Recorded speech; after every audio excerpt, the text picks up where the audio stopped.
Hi everyone, అందరికీ నమస్కారం. నేను Revathi. Welcome back to rates kitchen. ఈరోజు వీడియోలో బ్యాచిలర్స్ అండ్ బిగినర్స్ చాలా ఈజీగా తొందరగా చేసుకునే కర్రీ రెసిపీ చూద్దామండి. అలాగే ఇంట్లో ఉల్లిపాయలు టొమాటోలు తప్ప వేరే కూరగాయలు ఏవి లేనప్పుడు కూడా చాలా ఈజీగా చేసేసుకోవచ్చండి. టొమాటో గొజ్జు కర్రీ, టొమాటో గొజ్జు అని కూడా అంటారు. వేడి అన్నంలో ఈ గొజ్జు కలుపుకొని తింటే అన్నం మొత్తం దీంతోనే తినేయాలనిపిస్తుంది.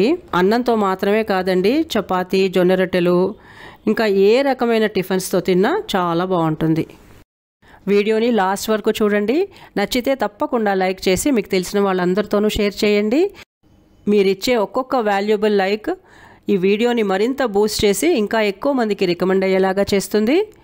సో ఈ వీడియోని లైక్ చేయటం మాత్రం మర్చిపోకండి. ఓకే అండి, మరి ఈరోజు రెసిపీ టొమాటో గొజ్జు కోసం ఈ సైజులో ఉన్నవి ఒక 6 టొమాటోలు తీసుకున్నాను.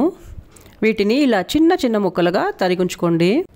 ఇప్పుడు ఒక టేబుల్ స్పూన్ వరకు నూనె వేడి చేసుకోండి. వేడెక్కిన నూనెలో ఒక్కో స్పూన్ చొప్పున పచ్చిశనగపప్పు, మినప్పప్పు, జీలకర్ర, ఇంకా ఒక అర స్పూన్ వరకు ఆవాలు వేసి ఇవి ఇలా చిట్లుతుంటే 2 పచ్చిమిరపకాయలని చీల్చి వేసుకోండి.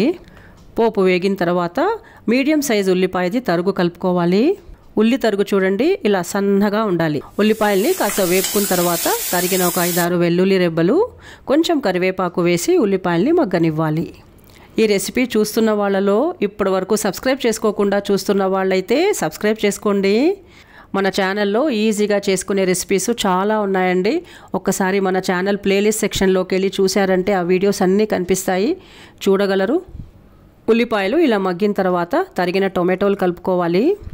టొమాటోల్ని బాగా చిన్నగా కట్ చేసుకోవాలండి.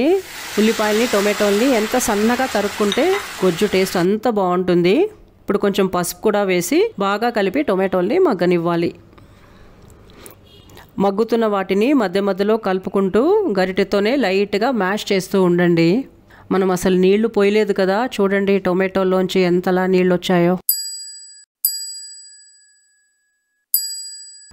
టొమాటోలు పూర్తిగా మగ్గాయి. ఇప్పుడు మెత్తగా మ్యాష్ చేసేయండి. ఇలా మెత్తగా మ్యాష్ చేసుకున్న తర్వాత సరిపడా కారం వేసుకోవాలి. మీ టేస్ట్కి సరిపడా మీరు చూసి వేసుకోండి. నేనైతే 1 స్పూన్ వరకు వేశాను.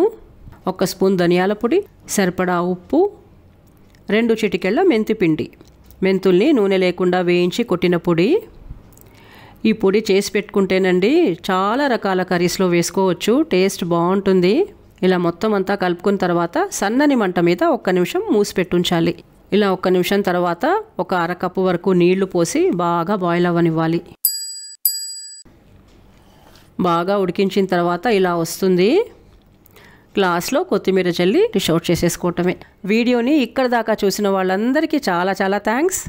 మరో వీడియోతో కలుద్దాము. Thanks for watching and thank you for your time.